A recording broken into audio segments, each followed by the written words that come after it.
Hello, bienvenue sur C0. Alors aujourd'hui on va parler de Airnext. Je pense que vous avez vu la vignette, vous êtes conscient de ce qui se passe et je vais vous faire un petit point de situation car je pense que c'est important. Allez, on y va. Et donc, comme je disais, on va parler d'Airnext. Donc, hier, on commençait à regarder, puis il y avait des choses un peu bizarres, mais des choses qui étaient complexes pour dire qu'on était sous un scam. Et donc, avec plusieurs youtubeurs, on a continué à creuser hier. Et on en est arrivé ce matin où j'ai récupéré donc des documents officiels, récupérés sur Infogreffe de cette société qui a été validée par les autorités françaises, où un document était suspect pour une faute d'orthographe en fait sur un mot. Mais généralement sur ce type de document, soyons clairs, c'est quasiment impossible d'avoir une faute de ce type. Donc ce qui s'est passé, c'est que j'ai contacté la banque en question, celle qui est soi-disant à le dépôt et qui a fait cette certification sous papier, info que vous pouvez récupérer sur Infogreffe. Et il s'est avéré que la banque m'a clairement dit qu'il n'y avait pas d'Airnext chez eux et m'a fait comprendre d'une certaine manière que c'était un faux. Donc, on s'en excuse, bien évidemment. On a prévenu le plus tôt possible. On a envoyé un mail à toutes les personnes qui avaient utilisé le lien d'affiliation qui était sur une vidéo. Tous les youtubeurs concernés l'ont évidemment fait. On a directement prévenu sur Telegram de nos gros soupçons parce que là, ça reste quand même une information gravissime, sur le Discord également, et également sur le YouTube, sur la partie communauté, et sur le Twitter. Évidemment, on s'excuse pleinement d'avoir fait cette vidéo, comme Cointribute, comme Crypto Réseau, c'est pour ça qu'on vous a prévenu directement.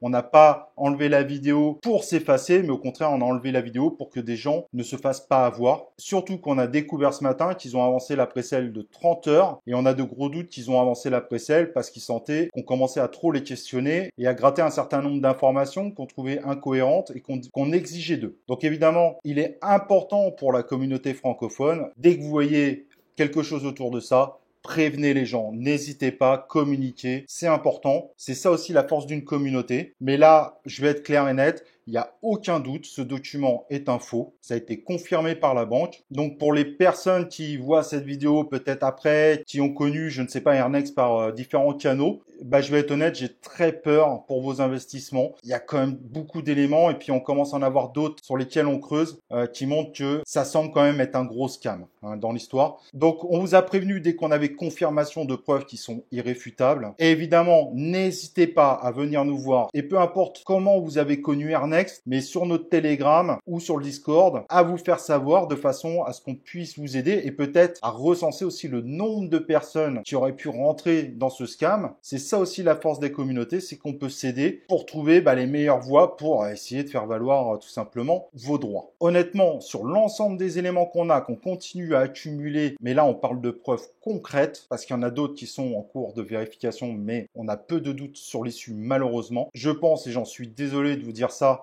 si ce projet vous est rêvé, mais honnêtement, on recommande de ne surtout pas investir dans cette ICO. Donc voilà. Ça sert à rien de mettre des commentaires insultants, blablabla, blablabla. Profitez plutôt du temps que vous avez pour prévenir un maximum de monde autour de vous. On a l'impression qu'ils essaient de continuer à faire leur promotion. Et le faites pas forcément que dans le monde francophone, dans le monde anglophone également, on sait jamais, pour éviter un drame à un maximum de personnes. Mais comme on voit, il y a toujours des risques sur les ICO, sur la crypto-monnaie. Ils ont été jusqu'à créer une entreprise. Elle a été validée par l'administration française. Malheureusement, le tribunal de commerce n'a pas vérifié la véracité des documents, car sur le coup, le cabis est un vrai cabis qui a vraiment été fourni par l'administration française. Donc il faut vraiment faire attention, car parfois les scams peuvent être gigantesques. De toute façon, si vous nous suivez sur Telegram, Discord et Twitter, je vous assure qu'on aidera ceux qui ont besoin d'être aidés. Peu importe, comme je dis, d'où ils ont investi, c'est pas ce qui nous intéresse. Ce qui nous intéresse, c'est vraiment de vous aider. Et en groupe, il y a peut-être plus de possibilités. Et nous, évidemment, on vous tiendra informé par rapport à ce sujet sur ces canaux que j'ai cités juste avant. En tout cas, si vous avez été victime d'Airnext, rejoignez-nous et la communauté vous aidera du mieux possible. Allez, on se retrouve plus tard dans C0 et sûrement sur un sujet un peu plus sympa que celui-là.